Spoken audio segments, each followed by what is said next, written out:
I'm officially technology illiterate.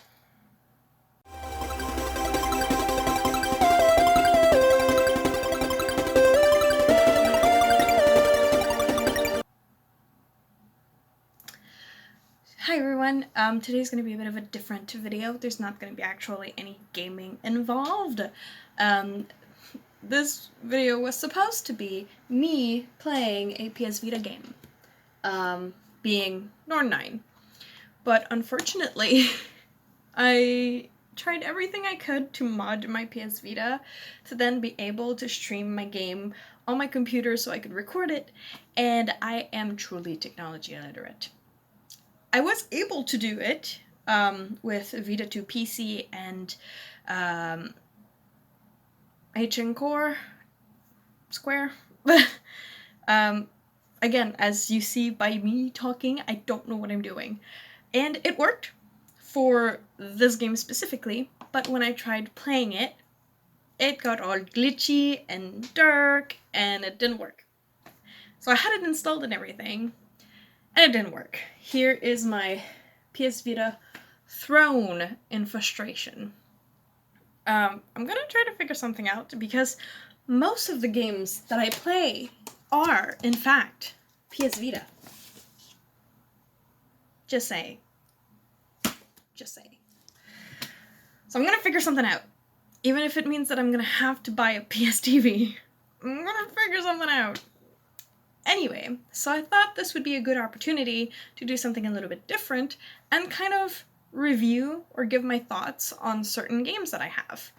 So I have a pile of games I have played, and I have a pile of games I haven't played.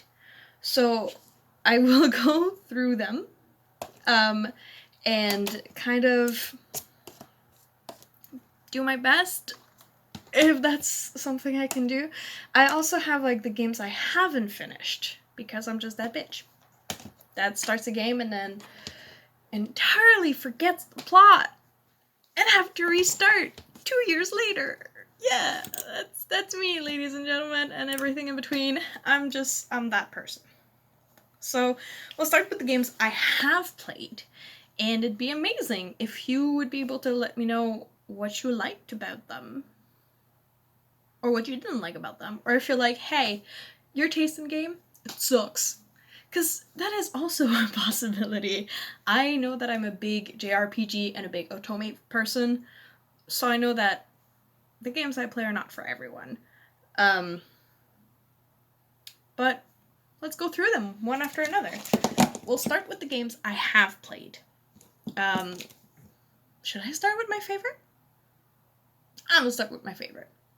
So far, my favorite is this bad boy. It's Color X Malice by Axis Games. Well, I say Axis, but to be honest, most of the game is like a mix of Axis, Idea Factory, and Automate, and Design Factory. So just so you know, if I say Axis or if I say Idea Factory, it is highly, highly probable that they are the same. Well, not the same company, but like sibling company. What am I doing? I don't know. Color X Malice is super awesome. It is a bit different than visual novel or otome games. Like I've mentioned in previous videos, you'll hear me complain that I don't like a protagonist that is useless.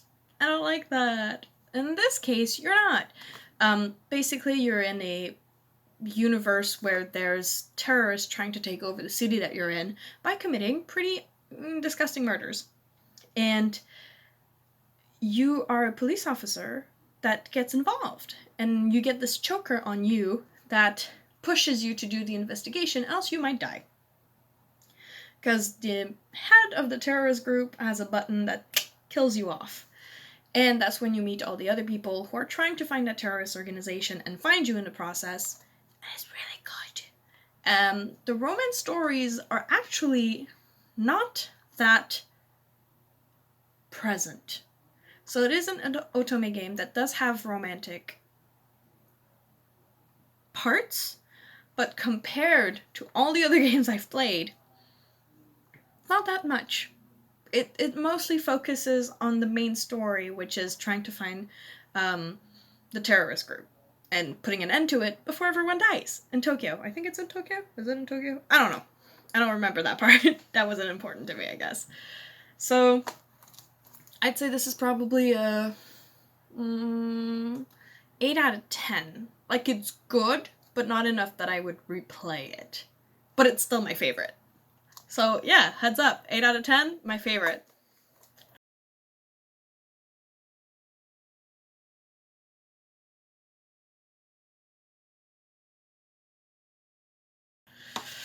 The next one is Bad Apple Wars. So this one I bought like the next day after I had bought Color X Malice, ripped my wallet.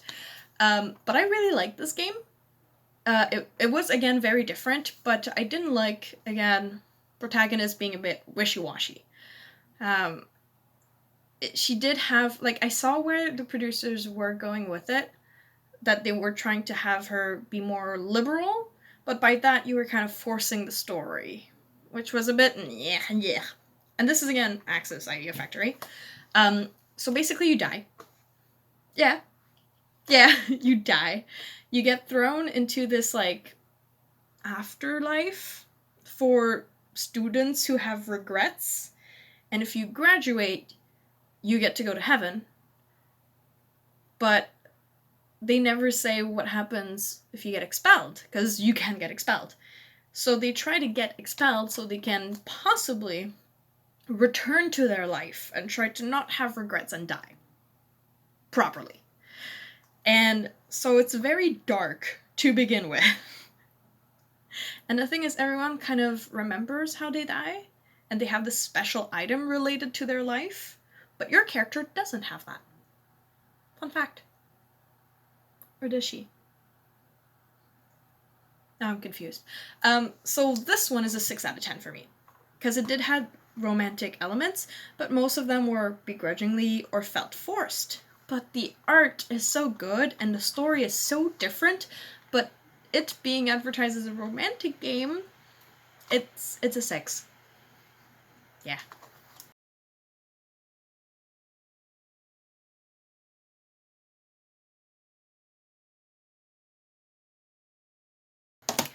Now we have the entire Code Realize franchise. I'm not obsessed with this.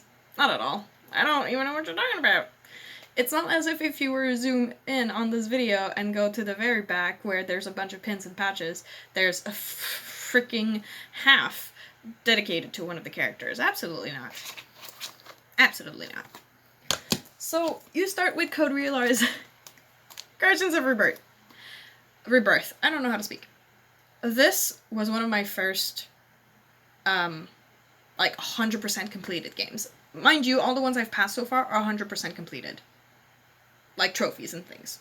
They're done. This was my first one that I completely finished. And it was so good. Like, yes, Color X Malice is my favorite, but this has a soft spot. Because, like, whether it's story-wise, romance-wise, playability, time that you play, CGs, like anything, this is like a 9 out of 10. It's better than my favorite.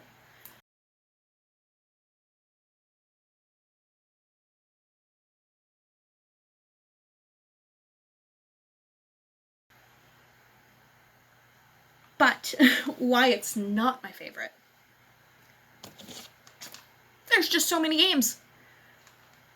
I know Color X Malice has been announced to have a second part on the Switch, but this has so many games, like, I can't keep track. Color X Malice will probably not be my favorite by the time I play the other games, because there is so many games. So, the only thing I will hope for Color X Malice is that it doesn't pull a Code Realize, which I'm getting to. So with Code Realize Guardians of Rebirth, you get the main storyline, which is about a girl that is found by the male protagonist. I call him male protagonist, but it's Arsène Lupin.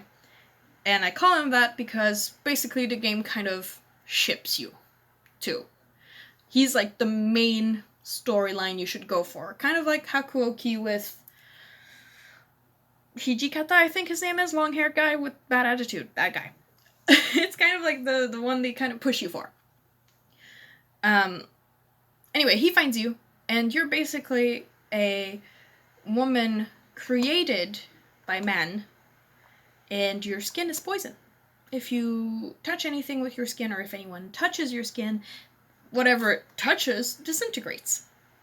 So he finds you, and he, with companions that you meet later on, tried to heal you so you can live your life. And it is precious, and it's such a different plot, and it's like a steampunk neo-London. It's really good.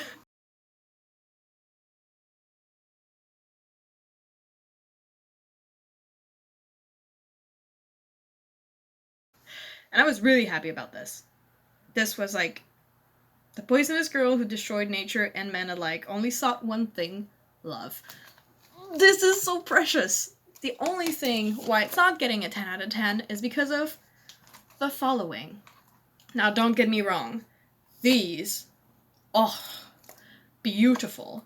So for Wintertide Miracles is after the events of Guardians of Rebirth. And you kind of see how the relationship went about during wintertime, during Christmas. And it's, like I said, it's a very cute story. But it doesn't add new elements. It's just what happens after. But here's the stitch. They are the same price.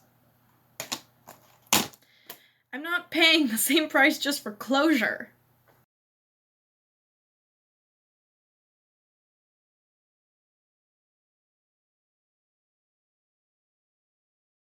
But I did. And then this one came out. So this is what happens with the relationship after and when they get married, kind of, if they get married, because some of them is just like a cute ending, traveling around the world and stuff. Same price. Again, I do not need the same price for closure.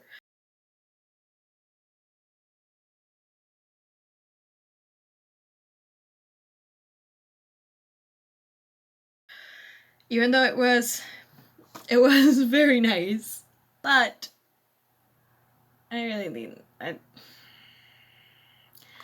the redeeming thing, though, is it doesn't just have that. So if I'm not mistaken, I think in Future Blessings?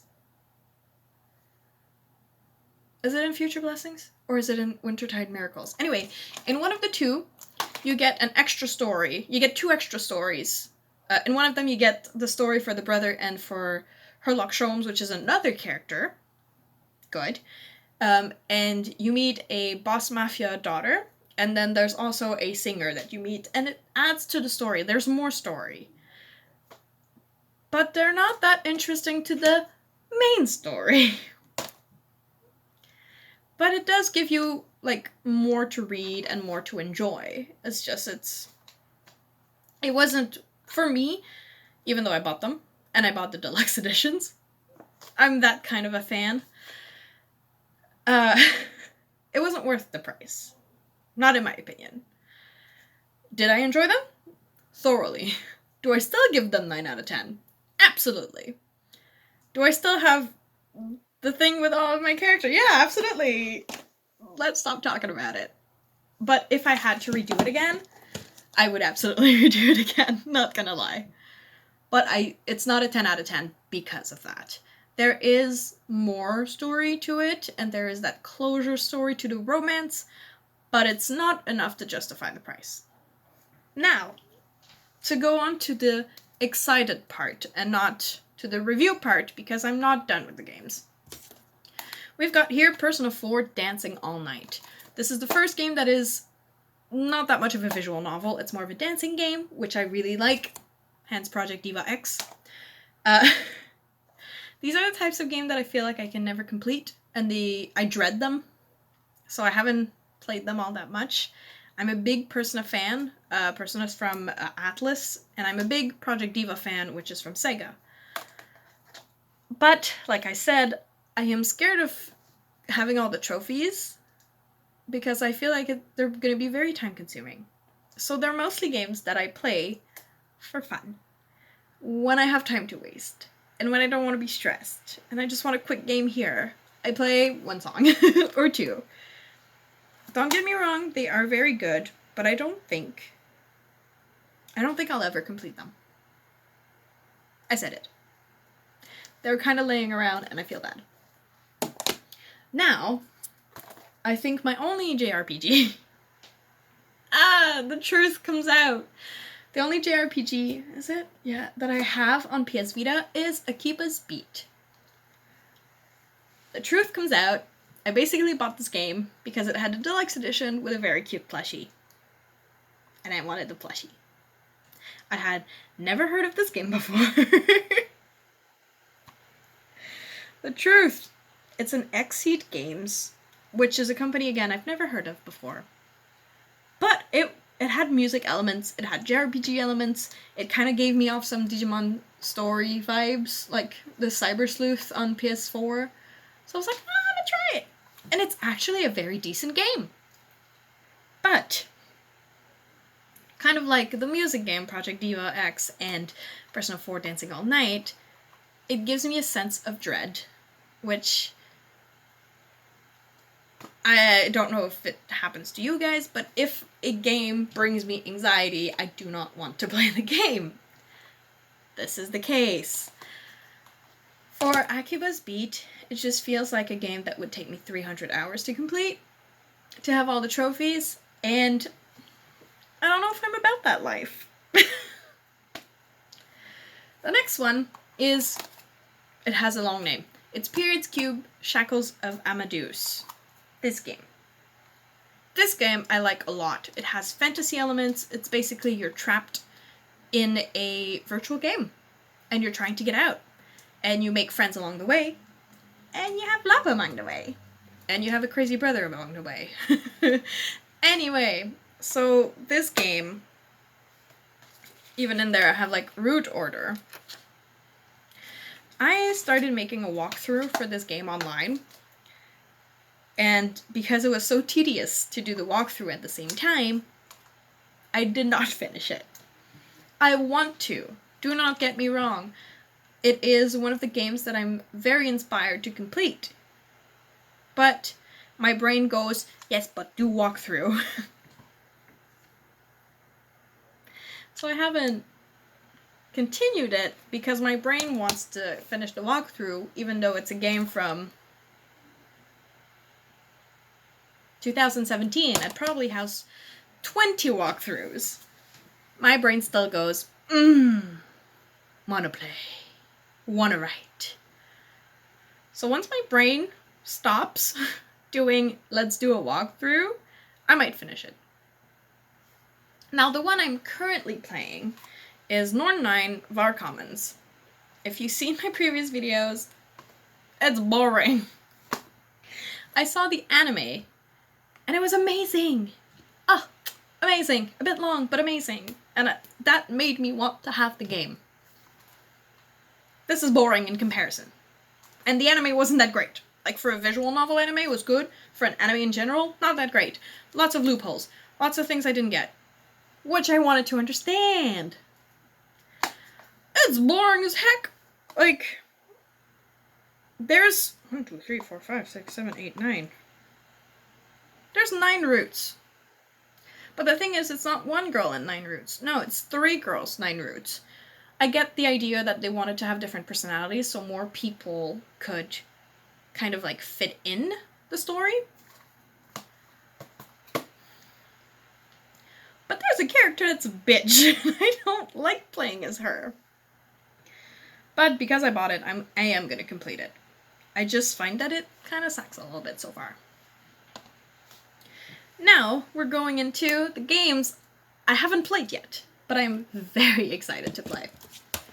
So we've got the Psychedelica of the Ashen Auk. That's, again, from Axis/Idea Factory. I've heard about the game, and, like, the art style is absolutely magnificent. I have nothing else to say about it, because I'm the type of person that gets attracted by the art style. I buy the game, and then I don't read upon it for, like, a while, and I only know the story once I start playing. Like, I don't think I've ever read what's behind it, except exclusive set of 7 cards. I like to buy editions that have special things in them so I can collect, because I'm a hoarder. Great, next. Psychedelica of the Black Butterfly. Why do I feel like I'm outing myself so much in this video? It's terrible. Terrible! Let's say that this is the same people. Yeah? Yeah? Let's agree? Yes? Cool. Why is the art style so different? And why do I like it so much? Again, this one I have no idea what's going on in the story, because I haven't read upon it. I know it's Axis and Idea Factory, which means I will probably like it. And it's one of those that also had collectible cards. I'm suddenly embarrassed. Now, 7 Scarlet. I probably mispronounced that because it's very confusing. It's 7's Scarlet. It's not 7 Scarlet. Again, what am I getting at? Collectible cards. Great. Axis and Idea Factory. I also don't know what this game is about. But the art is nice. Same for the 2 Psychedelicas. The art style is very nice.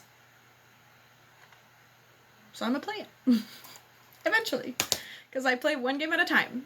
Else, my brain doesn't work. Now, these 2 games I played Hakuoki Warriors of the Shinsengumi on PSP. And I loved it. I haven't finished it. But I loved it.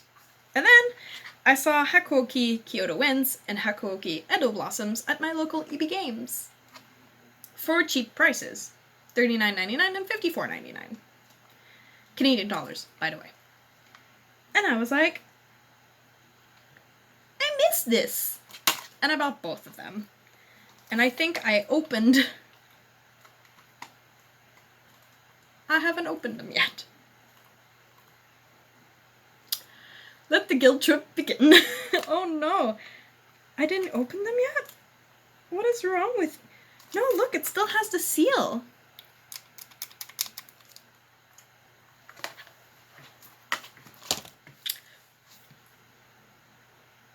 Let's ignore that ever happened.